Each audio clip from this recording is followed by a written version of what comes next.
North Bengal মানেই জঙ্গল, নদী, পাহাড় আর প্রাকৃতিক সৌন্দর্যে ভরপুর।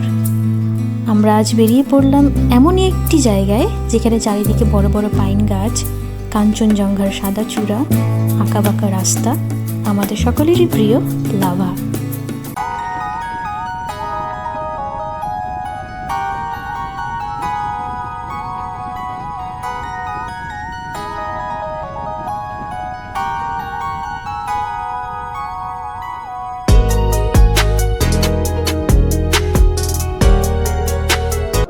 আমরা এখন আছি পাপড়খেতিতে। লাভার উদ্দেশ্যে আমরা রওনা দিয়েছি। এখন আমরা চায়ের জন্য পাপড়খেতি একটা ছোট্ট একটা দোকানে আমরা এখানে এসেছি। এখানে চা টা খেয়ে এখন আমরা যাব লাভা মনেস্ট্রিতে। এবং এই জায়গাটা এত সুন্দর, চারিদিকে একটু দেখাও। জায়গাটা এত সুন্দর, নিচ দিয়ে নদী চলে যাচ্ছে, এত সুন্দর নদী, আর ব্রিজে প্রচণ্ড হাওয়া বইছে। খুব সুন্দর জায়গা। চায়ের দোকানটাও দেখিয়ে দিচ্ছি।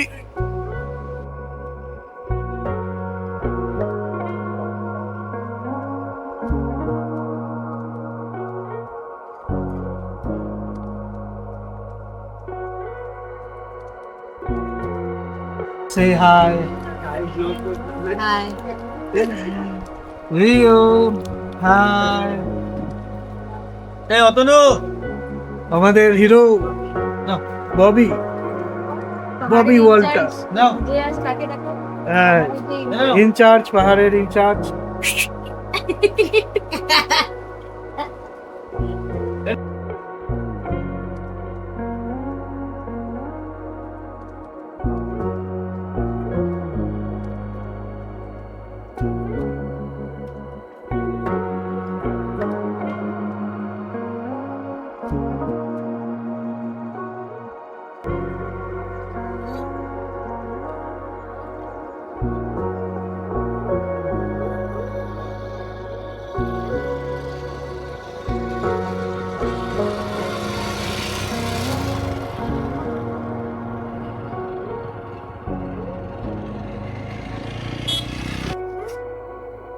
এখন আমরা চলে এসেছি লাভাতে। সুন্দর পাইন গাছ, চারিদিকে সবুজ আর সবুজ, দারুণ জায়গা, খুব সুন্দর জায়গা। কিন্তু এখানে প্রচণ্ড ঠান্ডা, আর একটু রৌদ্র ওইদিকে রয়েছে, কিন্তু এদিকটা তো পুরোটাই ছায়া, আর প্রচণ্ড ঠান্ডা, একদম কনকনে। নেক্সট আমরা যাব lava monastery.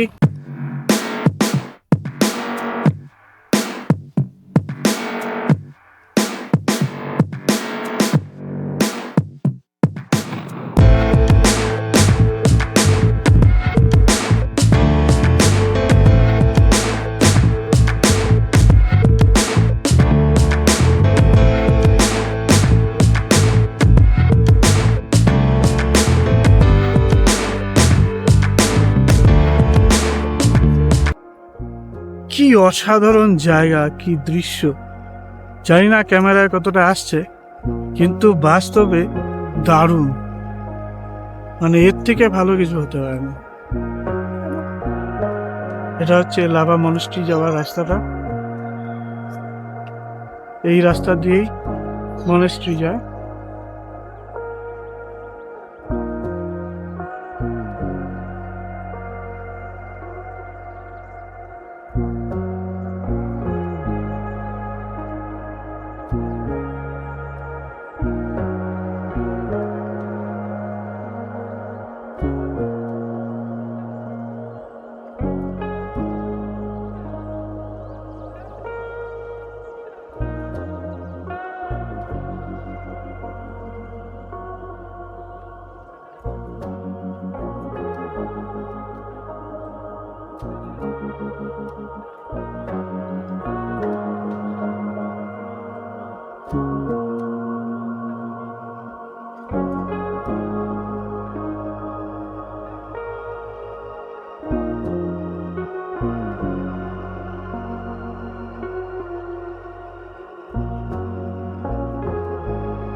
Lava monastery gate থেকে ঢুকে সোজা এই রাস্তাটা উঠে যাচ্ছে মনেস্ট্রির দিকে, আর বাঁদিকে রয়েছে অপরূপ এই পাহাড়ের দৃশ্য।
নীল আকাশ, সবুজ পাইন গাছ আর কাঞ্চনজঙ্ঘা সাদা চূড়া সব মিলিয়ে দারুণ লাগছে।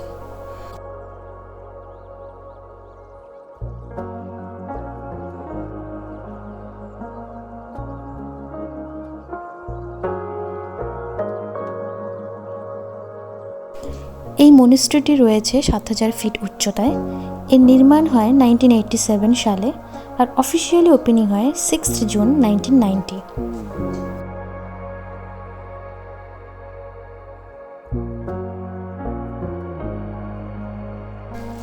এই মনিস্ট্রিটি তিব্বত স্টাইলে তৈরি। এর ভাইব্রেন্ট কালার এটিকে আরও অপরূপ করে তোলে।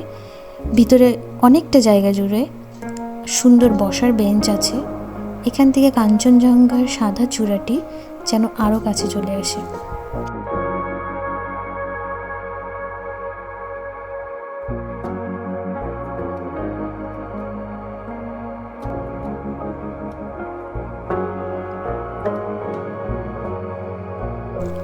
এর পাশ দিয়ে চলে গেল একটি রাস্তা, যেখান থেকে দৃশ্যটা আরও সুন্দর লাগে। এটি নেমে গেল নিচের দিকে।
সব মিলিয়ে লাভা মনেস্ট্রি একটা দারুণ এক্সপিরিয়েন্স।